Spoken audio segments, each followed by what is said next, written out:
Sugeng enjing pradata ngaturaken sugeng rawuh dumateng sedaya warganing pasamuan. Nggih Kajeng Gumulan ugi dumateng warga pasamuan ing saking Gereja Sanes utawi dumateng sederek ingkang nembe sepisan menika ngrawuhi pangibadah ing Gereja Gumulan.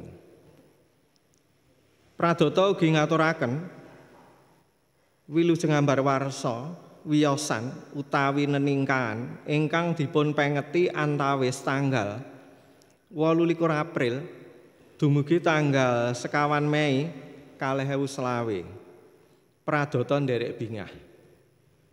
Pawartos pasamuan Minggu 1 Mei 2020.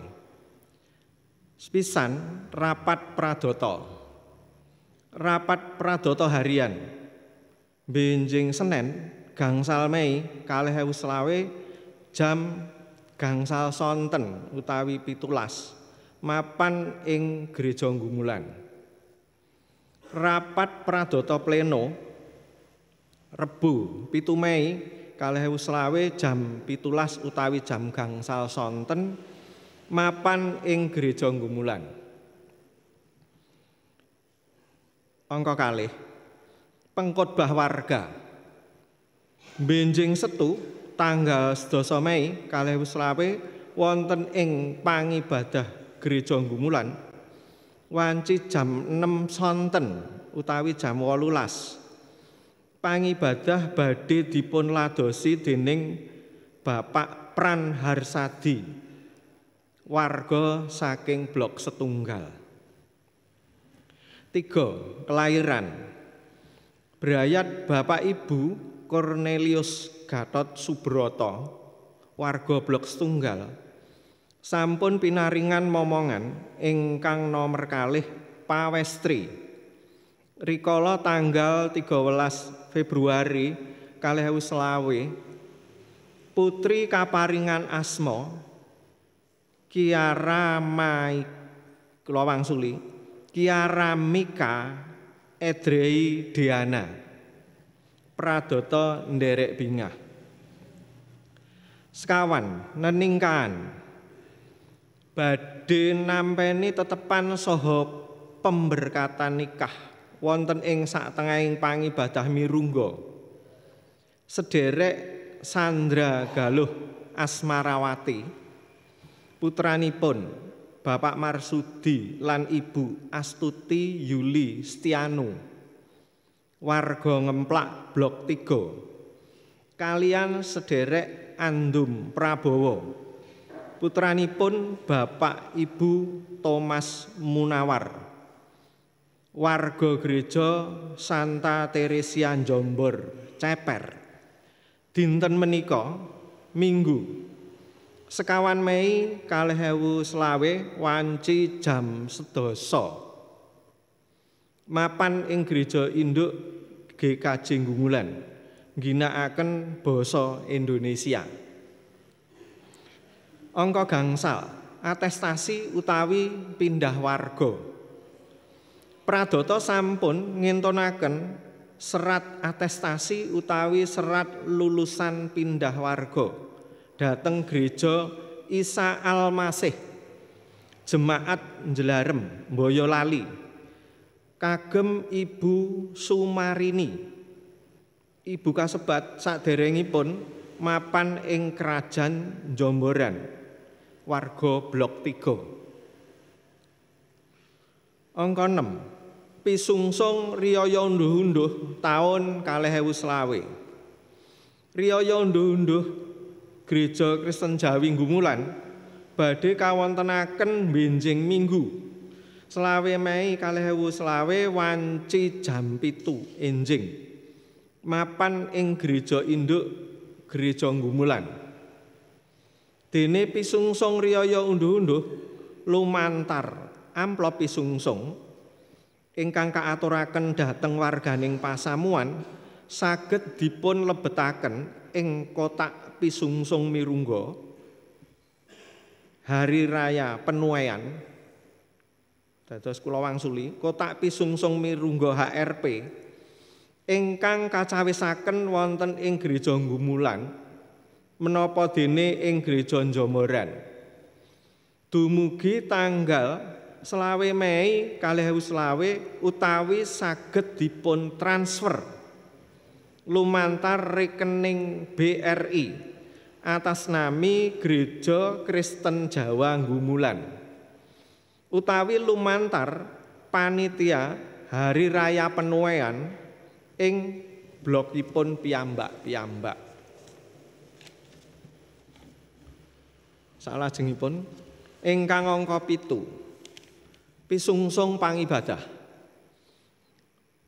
Pisungsung ingkang dipun kempalaken wonten ing pangibadah setu sonten tanggal 26 April lan pangibadah Minggu tanggal 17 April 2020 inggih menika pangibadah dinten setu sonten tanggal 26 April 2020 ing Gereja Gunggulan cacah ingkang rawuh 70 kalih lan gunggung pisungsung gangsal atus sewu rupiah. Pangibadah Minggu tanggal 17 April 2020 cacah ingkang rawuh tiyang 250 gangsal. Gunggung pisungsung 1.280 gangsal ewu rupiah. Pisungsung kantong mirungga. Pisungsung kantong mirungga Minggu kaping sekawan ingkang dipun kempalaken wonten ing pangibadah setu 26 lan Minggu 17 April 2020 inggih menika pangibadah setu sonten 26 April 2020 ing Gereja Gunggulan gunggung pisungsung 250.000 rupiah. Pangibadah Minggu 17 April 2020 gunggung pisungsung 1.290.000 rupiah. Pisungsung sakjangkepipun saged dipun pirsani wonten ing papan pengumuman gereja. Ingkang kaping 8 pisungsung mirungga. Pisungsung mirungga gunggungipun 2.200.000 rupiah. Kula wangsuli 2.200.000 rupiah saking salah setunggaling warga ingkang boten nyebataken asma saha alamatipun kagem pembangunan ruang sekolah minggu. pradata ngaturaken agenging panuwun tumrap pisungsung mirungga menika. Mekaten pawartos pasamuan dene ingkang badhe nuntun pangibadah ing wanci enjing menika inggih menika Ibu Pendhita Wiwi Wulandari SSIMA ngginakaken tata pangabekti minggu kaping sepisan. Pasamuan kagunganipun Gusti Yesus Kristus, kula suwun kepareng sami jumeneng lan sesarengan kita ngluhuraken asmanipun Gusti kanthi repening kidung pasamuan Jawi angka 258 padha sepisan, mugi sih rahmating Gusti.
Pasamuan ingkang kinasih, sumangga pangabekti menika kita sengker kanthi pengaken.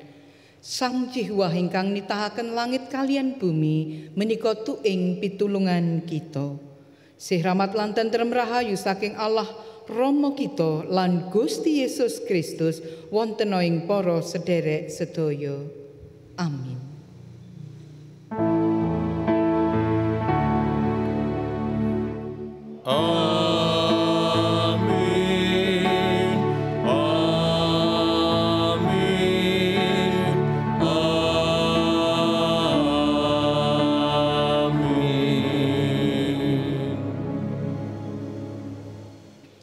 Pasamuan ingkang kinasih wonten ing Sang Kristus, sumangga kita memuji asmanipun, kita ngrepekaken kidung pasamuan Jawi 23 puji mring Allah.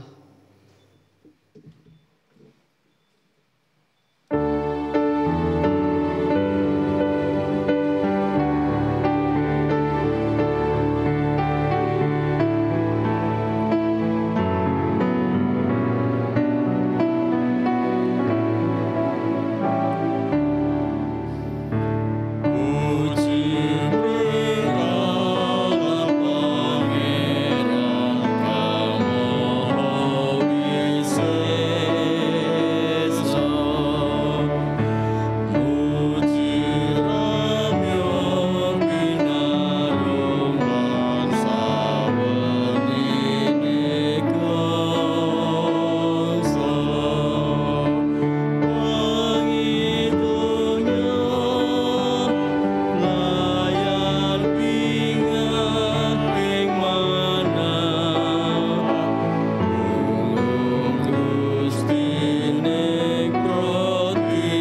Bapak Ibu kang kinasih, sumangga kita nampeni angger-angger katresnan saking Matius 21 ayat 37 dumugi 20. Paring wangsulane Gusti Yesus.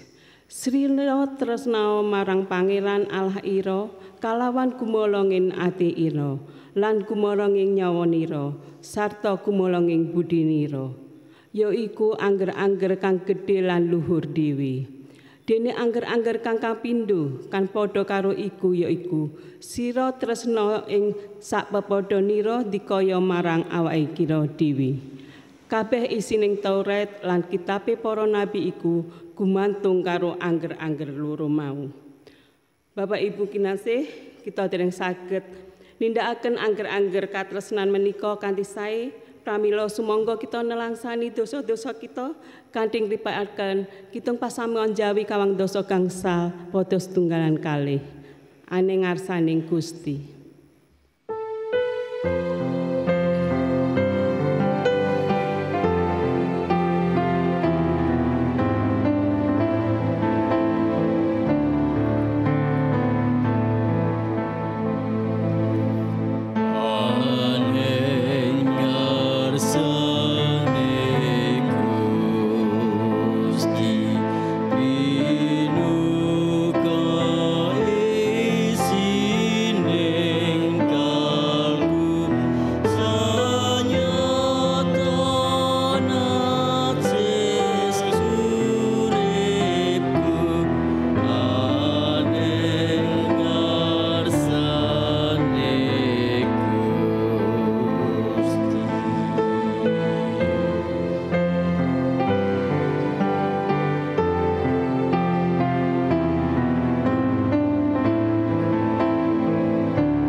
Tumrap kita ingkang nelangsani dosa, ngaturaken diri ing antawising pamratobat, Gusti Allah ingkang Maha Asih tansah maringaken sih rahmatipun. Pawartos rahmat kangge kita ing wanci menika inggih lelampahan ingkang sinerat ing kitab Lelakoning Para Rasul bab 9 ayat 17 dumugi 2. Lelakoning Para Rasul 9 ayat 17 dumugi 2. Ananias tumuli mangkat mrono lan lumebu ing omah kono. Saulus banjur ditumpangi tangan sarta tembungi, "Saulus sedulurku, Gusti Yesus kang wis ngetingal marang kowe ana ing dalan kang kok liwati, iku ngutus aku marani kowe supaya kowe bisa ndeleng maneh lan kapenuhan ing Roh Suci." Padha sanalika kaya-kaya banjur ana kang rupane memper sisik padha runtuh saka ing mripate. Satemah bisa ndeleng maneh banjur ngadeg sarta kabaptis. Dene sawise mangan kekuatane nuli pulih. Saulus ana ing sak tengahing para siswa ing Damsik sawetara dina. Nalika iku dheweke ya martakake bab Gusti Yesus ana ing papan-papan pangibadah sarta pratela yen Gusti Yesus iku putraning Allah. Wondene pitedah gesang enggal kangge kita ing wanci menika inggih pangandikanipun Gusti wonten ing Wahyu bab gangsal ayat 11 dumugi 11.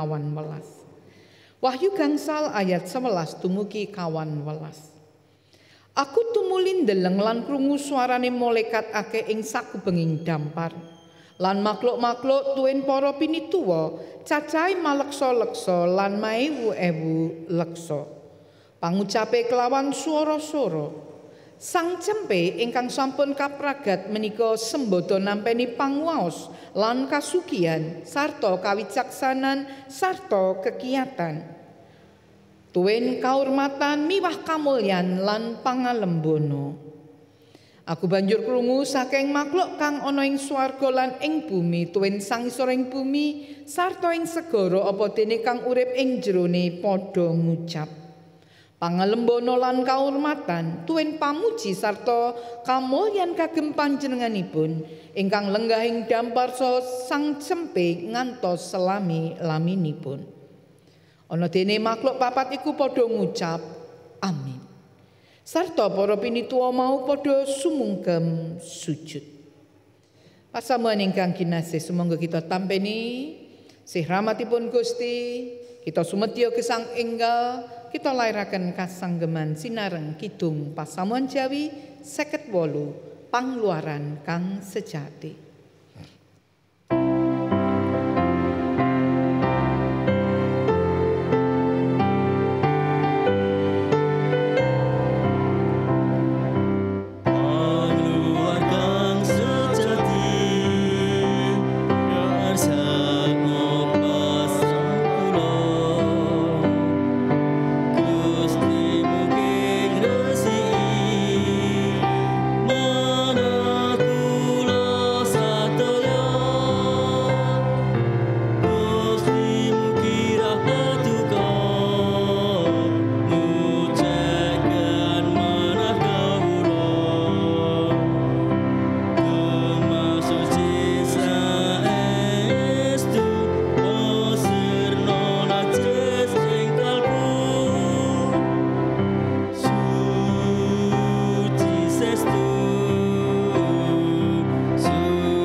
Sumangga kita manunggil ing pandonga kita ndedonga.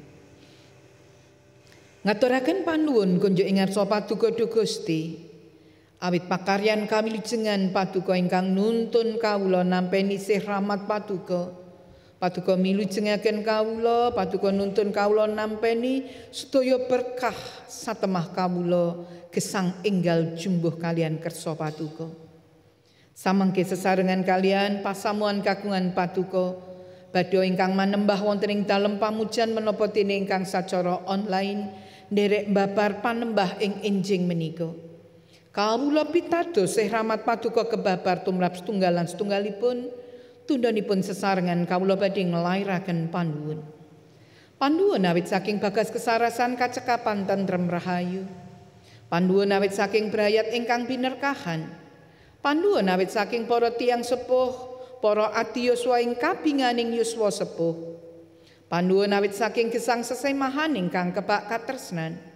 Panuwun awit saking para anak putu ingkang binerkahan ing wekdal enem lumantar pasinaon ayahan lan jodhonipun.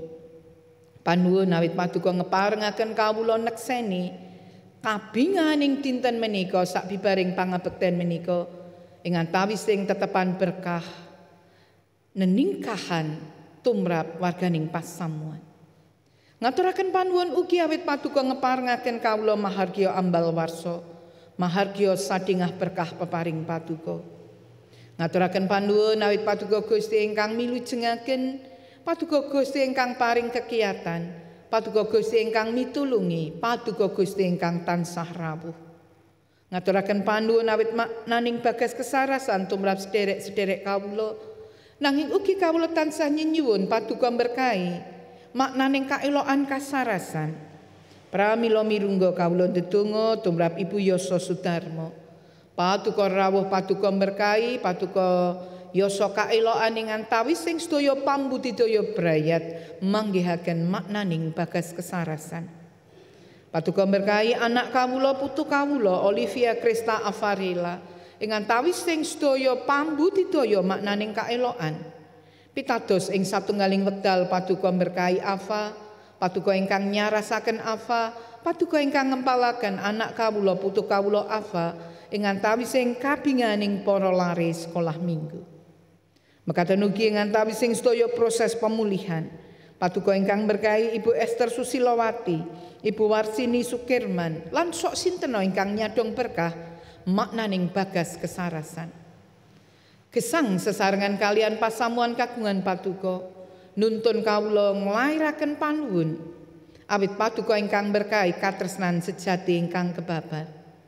Peladosan lumantar pradataning pasamuan komisi-komisi gerejawi, tim panitia kelompok sarasean mirungganipun tim ibadah online Ki Kajeng Gumulan.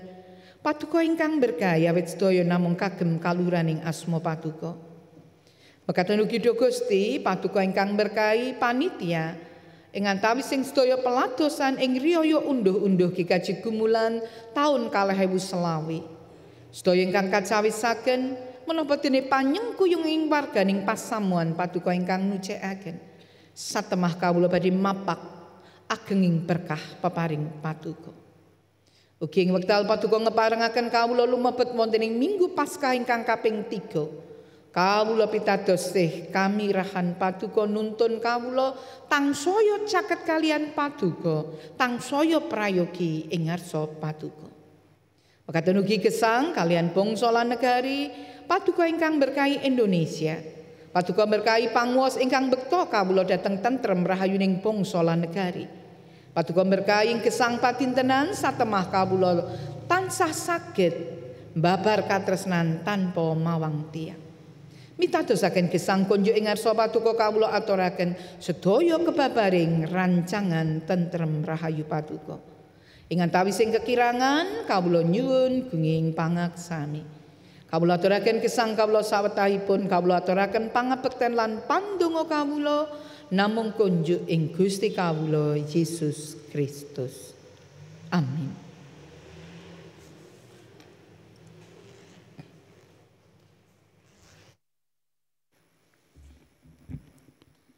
Bapak Ibu para sedherek, pasamuan ingkang dipun tresnani Gusti, kita kacawisan wekdal lan wewengan kangge ngaturaken pisungsung minangka cihnaning panuwun syukur ingkang tansah sempulur wonten ing gesang kita. Kita aturaken pisungsung kanthi lelandesan saking Jabur 3 ayat 11. Duyewa paduka mugi miyarsakaken so melasi kawula. Duyewa paduka mugi karsa jumeneng dados juru tetulung kawula. Kita aturaken pisungsung sinareng pangerpining kidung pasaman Jawi angka 179 pada setunggalan kalih pisungsung kagem Gusti.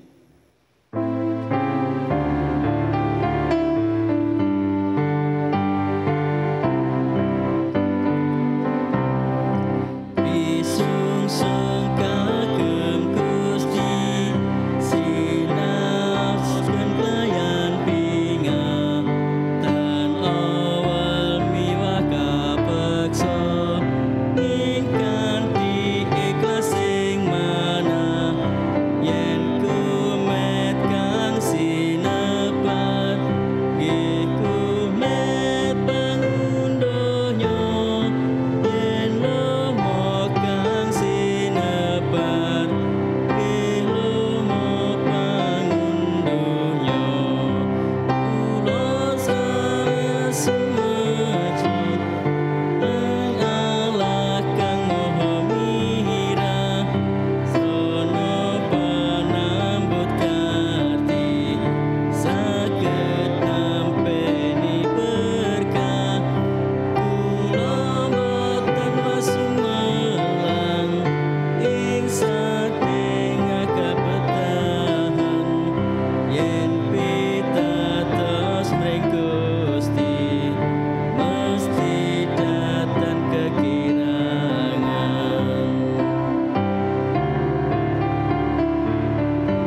kita aturaken pisungsung menika ing salebeting pandonga.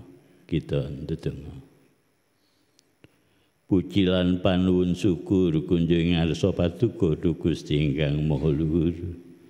Awit berkah paduka ingkang sempulur wonten ing gesang kawula. Awit pangrimat paduka temah kawula ngraosaken cekap kabetaan-kabetaan ing gesang kawula paduka cekapi.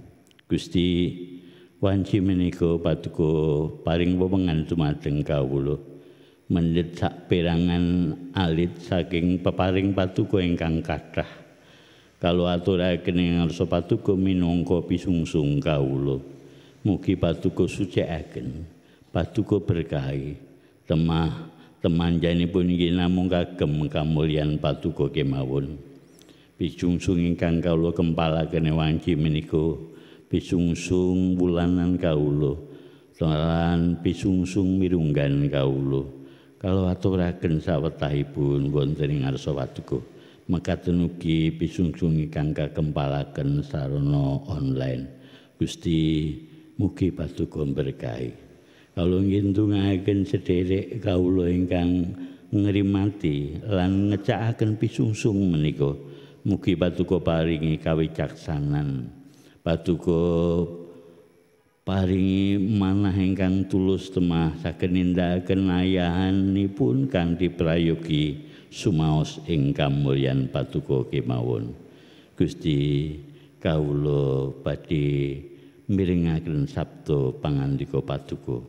Mugi paduka nyawisaken manah lan pangangen-angen kawula supados kawula saged mangertos lan nindakaken menapa ingkang dados dawuh paduka. Lumantar Ibu Pendeta Wiwi Wulandari ingkang badhe mbabar pangandika paduka.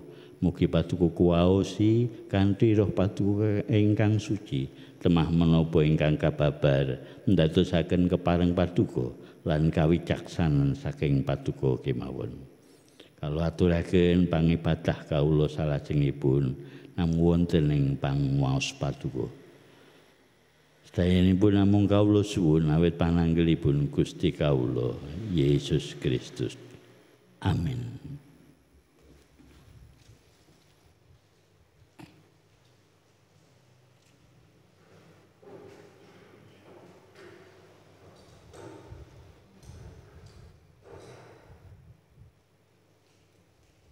Pasamuan ingkang kinasih sumangga sesarengan kita migatosaken waosan Injil kangge kita ing wanci menika inggih Injilipun Gusti Yesus Kristus miturut Yohanan. Yohanan bab 21 ayat ingkang kapisan dumugi 19. Yohanan 21 ayat kapisan dumugi 19. Sawise mengkono Gusti Yesus ngetingal marang para sakabate maneh ana ing pinggire segara Tiberias, dene enggone ngetingal mau mengkene. Ana ing pesisir kono kang padha ngumpul Simon Petrus lan Thomas kang karan Didimus, Natanael kang saka ing kutha Kana tanah Galilea, anake Zebedeus lan sekabate liyane loro. Simon Petrus tumuli kandha marang kanca kancane mau, "Aku arep golek iwak." Wangsulane kancane, "Aku iya padha melu kowe." Banjur padha mangkat nunggang prau nanging sewengi iku padha ora oleh apa-apa. Nalika wis bangun esuk Gusti Yesus jumeneng ana ing gegisik. Nalika para sakabate padha ora ngerti, nanging para sakabate padha ora ngerti yen iku Gusti Yesus. Gusti Yesus tumuli ngendika, "He bocah-bocah, apa kowe padha duwe lawuh?" Wangsulane mboten.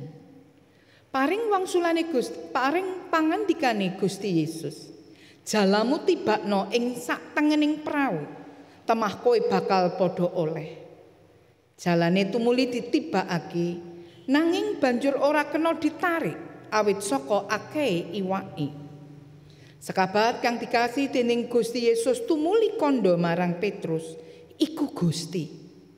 Bareng Simon Petrus krungu yen iku Gusti Yesus, tumuli nganggo sandangane merga isih ngligo banjur ambyur ing segara. Praune diajokake dening para sekabat liyane. Jalaran ora adoh saka ing daratan, mung watara 200 asta sarta jalane kang kebak iwak iku digeret. Sak mentase ing daratan para sekabate padha weruh geni areng lan iwak tumupang ing geni mau sarta roti. Gusti Yesus tumuli ngendika marang para sekabat, "Jupuka iwak sawetara, oleh-olehane enggonmu mentas jolo iku." Simon Petrus banjur munggah ing prau lan ngentas jalane menyang ing daratan. Jolo iku kebak iwak gedhe-gedhe nganti 153 kei. Nanging senadyan nganti semono kae jalane ora bedah. Pangandikane Gusti Yesus marang para sekabat, "Mrenio, padha sarapana." Ora ana ing antarane para sekabat iku kang wani munjuk pitakon, "Paduka menika sinten?" Amarga wis padha ngerti yen panjenengane iku Gusti Yesus. Gusti Yesus tumuli majeng sarta mundhut roti mau, tumuli diparingake marang para sekabat, mengkono uga iwake. Iku wis ping telune enggone Gusti Yesus ngetingal marang para sekabate sawise wungu saka ing antarane wong mati. Sawise padha sarapan, Gusti Yesus ngendika marang Simon Petrus, "Simon anake Yohanan, apa kowe tresna marang aku ngluwihi wong-wong iki?" Unjuke Petrus, "Inggih Gusti, paduka mirsa bilih kawula remen dumateng paduka." Pangandikane Gusti Yesus, "Engonen cempe-cempeku." Pangandikane Gusti Yesus maneh marang Petrus kang kapindhone, "Simon anake Yohanan, apa kowe tresna marang aku?" Unjuke Petrus, "Inggih Gusti, paduka mirsa bilih kawula remen dumateng paduka." Pangandikane Gusti Yesus, "Engonen wedhus-wedhusku." Pangandikane Gusti Yesus marang Petrus kang kaping telune, "Simon anak Yohanan, apa kowe demen marang aku?" Petrus dadi sedih atine amarga Gusti Yesus ndangu kang kaping telune, "Apa kowe demen marang aku?" Petrus banjur munjuk, "Duh Gusti, paduka mirsa samukawis, inggih mirsa bilih kawula remen dumateng paduka." Pangandikane Gusti Yesus, "Engonen wedhus-wedhusku." Sak temen-temene pituturku ing kowe, nalika kowe isih enom kowe sabukan dhewe lan kowe lumaku menyang ngendi wae kang kok karepake. Nanging besok menawa kowe wis tuwa, kowe bakal mulung tanganmu lan wong liya kang bakal nyabuki banjur nggawa kowe menyang panggonan kang ora kok karepake. Bab iku dipangandikake kanggo masemoni kepiye patrape Simon enggone bakal mati kanggo ngluhurake Gusti Allah. Sawise ngendika mengkono mau tumuli dawuh marang Petrus, "Meluwa aku." Mekaten Injilipun Gusti Yesus Kristus ingkang rahayu inggih menika sedaya tiyang ingkang mirengaken sabdanipun Gusti lan dipun gatosaken. Haleluya. Amin.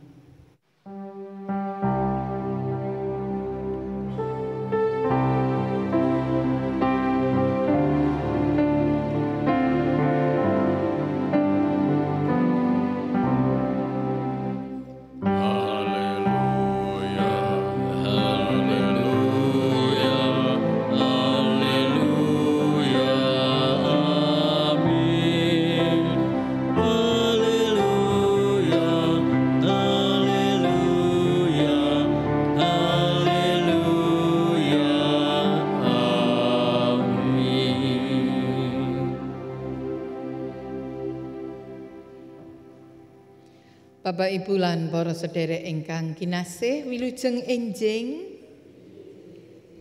nalika ing enjing menika ing pangibadah nggumulan kalih kita pepanggihan.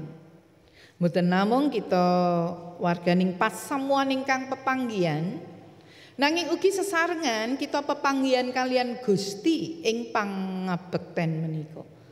Kinten-kinten raosipun kados pundi? Wonten ingkang sedih? Oh mboten. Tentu bingah. Bingah pepanggihan Kados pundi padatanipun lenggah wonten ngriki, wonten ngriki, wonten ngrika. Oh, sami rawuh. Puji Gusti ateges sehat. Binga awet kita pepanggihan ing satunggaling pangabekten. Satemah kita nyawiji ing antawising pamuji kunjuk Gusti. Binga mboten namung ing antawising pangabekten menika, pepanggihan wonten ing sarasean, pepanggihan wonten ing sedaya kegiatan gereja dadosaken kita bingah awit ugi kita pepanggihan kalian Gusti.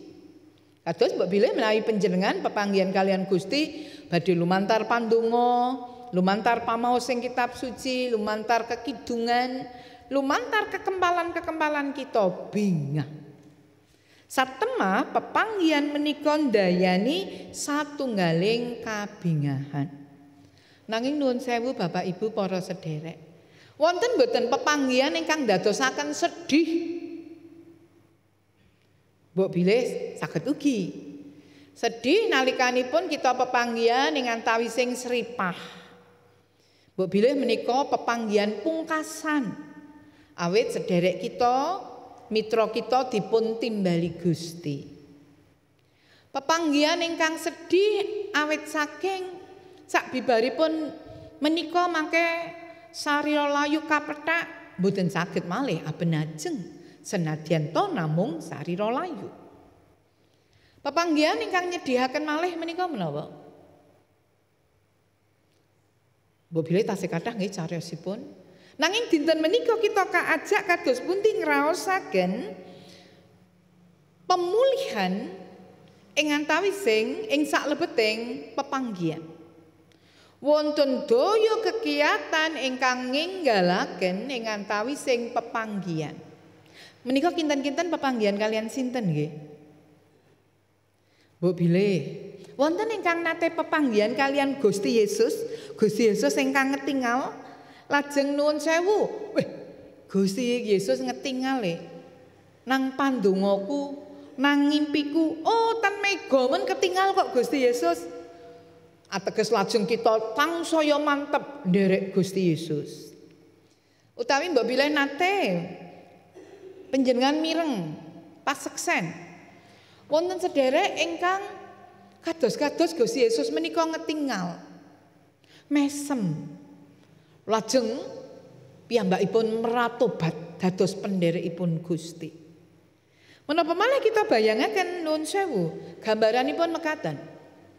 Wonten satunggaling tiyang ingkang saestu nggadahi kekiatan anggenipun kagungan wewenang nangkep nganiaya para penderekipun Gusti. Wonten seratipun lho nggih, wonten serat tugasipun. Pramila piyambakipun kanthi gumolonging manah nindakaken ayahan menika kanthi saestu ing satunggaling lampah margi dhateng Damsyik. Gusti Yesus ngetingalan ngendika, Saulus, Saulus, kenapa kowe nganiaya aku? Kados pundi pangandikanipun Gusti Yesus menika ndodhok manahipun Saulus.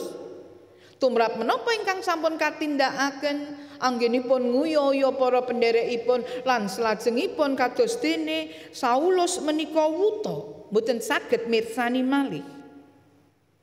Ngraosaken pepanggihan ingkang nuntun anggenipun nelakaken kapitadosanipun. Saulus lajeng meratobat, kabaptis lan nderek nggelaraken Injiling tentrem rahayu. Saestu kaelokan kelampahan kados-kados wonten sisih ingkang runtuh saking mripatipun lan piyambakipun ngadeg sarta kabaptis mekaten paseksen ingkang wonten. Menika paseksenipun Rasul Paulus. Anggenipun ngraosaken pemulihan ing saklebeting pepanggihan kalian Gusti, malah ewah-ewahaning gesang. Mekaten ugi samangke kita badhe sinau wonten ing waosan Injil kita.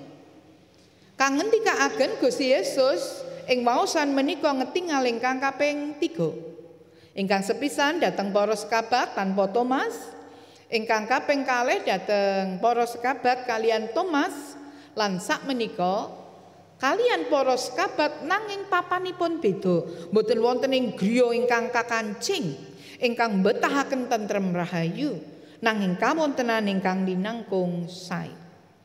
Gusti Yesus mendhet papan ingkang dipun tepangi dening para sekabat ing sak celakipun ing sak pinggiripun seganten Tiberias utawi Galilea. Papan ing pundi nalika semanten Simon Petrus, Yohanan, Yakobus lan para sekabat sanesipun dipun timbali nderek Gusti dados sekabatipun. Lampah ing seganten Tiberias ing pundi Gusti menika ngawonaken angin ingkang ageng nyirep angin kaelokan kelampahan. Ing sak pinggiring seganten menika wonten mukjizat saking roti gangsal lan ulam kalih saged kadahar gangsal ewu tiyang langkung.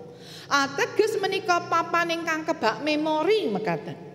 Papan ingkang dipun tepangi dening para sekabat nalika Gusti ngetikal ingkang sepisanan pepanggihan ing sak pinggiring seganten menika menapa lajeng para sekabat tepang menika Gusti? Dereng mboten kamangka kala wingi sampun ngetingak. Nalika Gusti ngersakaken lawuh ngersakaken daharan jebul ingkang jala sedalu neratas menika mboten ngasilaken menapa-menapa. Lajeng Gusti paring pangandika supados jalanipun menika dipun tibakaken ing sak tengening prau saestu. Lajeng jala menika ngemot ulam ingkang kathah sanget cacahipun 153. Nanging jala menika mboten pedhot. Gambaran ingkang dadosaken lajeng Yohanan menika tepang menika mukjizat kaelokan saking Gusti. Pramila matur dhateng Simon Petrus, iku Gusti. Petrus nembe sadar menawi menika Gusti Yesus. Mila lajeng ngagem sandanganipun.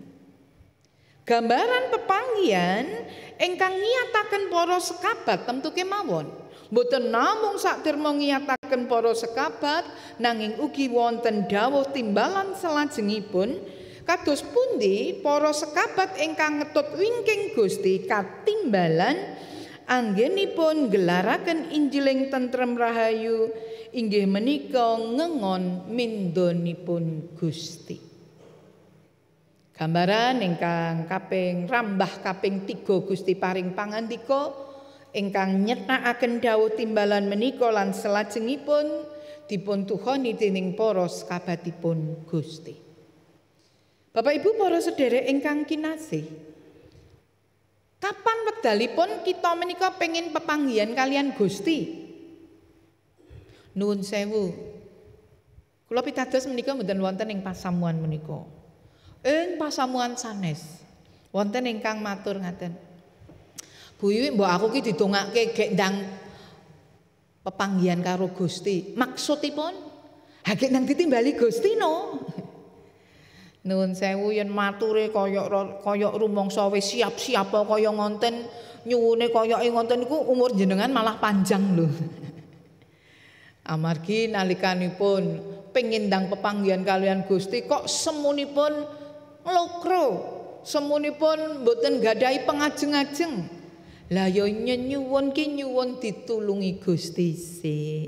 Dene yen kersane Gusti pitulungan ateges menika tentrem rahayu selaminipun nggih kantun matur sumangga dados kersa paduka.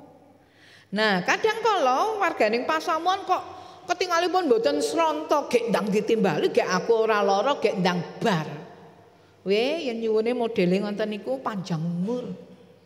Amargi Gusti tasih ngersakaken tiyang menika padhanging manah ngraosaken kekiyatan berkahipun Gusti pramila mangke menawi Gusti nimbali sampun tentrem rahayu. Pramila ampun nyuwun nggih, ndang ditimbali. Niku sing sepuh pun sakit-sakiten, jlei malih sing nyuwun niku isih enom, bergas, sehat, prakosa. Bu aku pareng ta. Lah ngopo masalahe? Aku putus cinta lah Gusti. Amung putus cinta kok nyuwun gek ndang ditimbali. Menika lak nggih mboten prayogi. Nanging kados pundi pepanggihan kalian Gusti kenging menapa mboten kita suwun nalikanipun? Gusti paduka wonten pundi? Kala mangsanipun pitakenan menika wonten amargi manah ingkang peteng, kawontenan ingkang mrehatosaken, satemah Gusti rawuh nyenuk kemawon kita mboten mangertos. Pramila mboten menapa nyuwun tulung Gusti paduka rawuh. Satemah Roh Suci ingkang badhe ngiyataken menika lho Gusti sampun ngampi-ngampingi, sampun rawuh. Kantun manah kita ingkang cumadang nampeni berkahipun Gusti. Pramila Sang Juru Mazmur ngajak dateng kita. Bilih Gusti menika pitulungan kita, kegiatan kita. Gusti tansah kersa dipun rawuhaken lan pepanggihan kalian panjenenganipun badhe ngiyataken kita, badhe neguhaken kita, badhe mulihaken kita lan temtu kemawon saged ninggalaken gesang kita. Awit pangurbananipun Sang Kristus ndadosaken kita binirat saking sedaya najis kita. Sang Kristus ingkang rawuh ingkang badhe milujengaken lan mitulungi kita. Bapak Ibu para sedherek ingkang kinasih sumangga lumebet wonten ing Minggu Paskah ingkang kaping 3 menika. Pinuji Gusti, kita saged pepanggihan lumantar pandonga pangabekten pamaos ing kitab suci kekidungan. Pinuji Gusti, kita ugi pepanggihan kalian panjenenganipun lumantar sederek-sederek kita. Satemah kita saged misani pasuryanipun Gusti ingkang ngersakaken kita menika dados daya kekiyatan sedayanipun mesem. Menawi adek kita pepanggihan kalian pihak sanes badhe brayat pasamuan masyarakat dadosaken sok sinten menika bingah.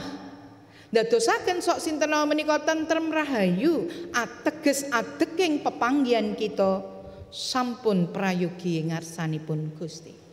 Nyunaraken katresnanipun Sang Kristus lumantar gesang kita lan nampeni lan ngucap syukur tumrap sedaya pasuryaning Sang Kristus ingkang kita pirsani lumantar sederek-sederek kita. Sumangga kita wujudaken perkawis menika wonten ing gesang enggal kita. Wilujeng lumebet Minggu Paskah ingkang kaping 3, Gusti Yesus berkahi kita. Amin. Wekdal ening kangge kita.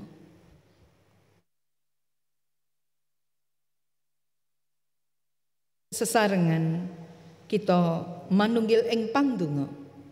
Kita sesarengan mangke ndedonga Rama kawula. Kita ndedonga. Ngaturaken panuwun Gusti awit saking katresnan paduka ingkang mitulungi, paduka ingkang tansah rawuh, paduka ingkang dedalem wonten ing manah berkahi kawula, ngamping-ngampingi gesang kawula, satemah saestu kawula ngraosaken kerawuhan paduka, nyataken nyantosaaken paring kekendelan ngadepi samukawis perkawis. Kalanipun manah menika peteng kawula ugi pitados ing wekdal kawula nyuwun ndedonga sesambat paduka rawuh, paduka mitulungi, paduka tansah wonten ing pihak kawula ngentengaken sedaya perkawis. Pramila Gusti menawi kerawuhan paduka tansah ngiyataken gesang kawula mekaten ugi ateking diri kawula ing antawising pitepanganing gesang kalian sederek-sederek kawula badhe ing brayat pasamuan menapa dene masyarakat sakiwa tengen. Mugi menika ndadosaken prayogi ngarsa paduka. Katresnan paduka ingkang sumunar ingkang nuntun kawula ugi saged manggihaken pasuryan paduka ingkang mesem ing antawising sederek-sederek kawula ingkang pepanggihan kalian kawula. Pramila Gusti nuhuni dawuh timbalan paduka kawula aturaken lampah gesang kawula salajengipun. Menawi kawula badhe mengkeraken papan menika nglajengaken gesang kawula pitados menika gesang enggal ingkang kebak katresnan, kebak kasainan, kabingahan tentrem rahayu. Mekaten ugi kawula aturaken dalem pamujan menika awit paduka Gusti ingkang berkahi lan sakbibaripun perkawis Pangabekten ingkang kaping kalih badhe kelampaning papan menika daup suci, nyadong berkah lampahing daup suci. Kawula aturaken gesang kawula sawetahipun, kawula aturaken pandonga kawula namung kunjuk ing Gusti kawula Yesus Kristus ingkang sampun paring piwucal pandonga. Duh Rama kawula ingkang wonten ing swarga, asma Paduka mugi kasucikaken, kraton Paduka mugi rawuh, kersa Paduka mugi kelampahan wonten ing bumi kados dene wonten ing swarga. Kawula mugi kaparingan rejeki kawula sak cekapipun ing dinten menika. Saha Paduka mugi ngapunten kalepatan kawula kados dene kawula inggih ngapunteni tetiang ingkang kalepatan dhateng kawula. Menapa dene kawula mugi sampun ngantos katandukaken dhateng ing panggoda, nanging mugi sami Paduka walaken saking piyawon. Awit dene Paduka ingkang kagungan kraton saha wisesa tuwin kamulyan selami-laminipun. Amin. Pasamuan kinasih sumangga kanthi jumeneng kita lairaken pangutusan kekiyataning manah kita sinareng kidung pasamuan Jawi kawan atus 50 kalih tekating manah kawula.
Sesarengan kalian para pitados ing sedaya panggenan, sumangga kita sami ngucapaken pangaken pitados rasuli ingkang mekaten. Kawula pitados dhateng Allah Sang Rama ingkang Maha Kawasa ingkang nitahaken langit kaliyan bumi. Inggih pitados dhateng Yesus Kristus ingkang putra ontang-anting Gusti kawula ingkang kabobotaken dening Roh Suci miyos saking prawan Maryam ingkang nandhang sangsara nalika jumenengipun Pontius Pilatus kasalib nglampahi seda lajeng kasarekaken tumedhak dhateng ing teleng palimengan ing tigang dintenipun wungu malih saking antawisipun tiyang pejah lajeng sumengka dhateng ing swarga pinarak wonten ing tengenipun Allah Sang Rama ingkang Maha Kawasa. Saking riku inggih badhe rawuhipun ngadili tiyang ingkang gesang kalian ingkang pejah. Kawula pitados dhateng Roh Suci. Kawula pitados wontenipun pasamuan Kristen setunggal ingkang suci sarta rajin. Inggih patunggilanipun para suci. Napa dene pangapunten dosa tanginipun raga sarta gesang langgeng. Kita tampeni berkahipun Gusti. Sih rahmatipun Gusti Yesus Kristus saha sehipun Gusti Allah Sang Rama Tuwin patunggilanipun Sang Roh Suci wonten ing para sederek sedaya.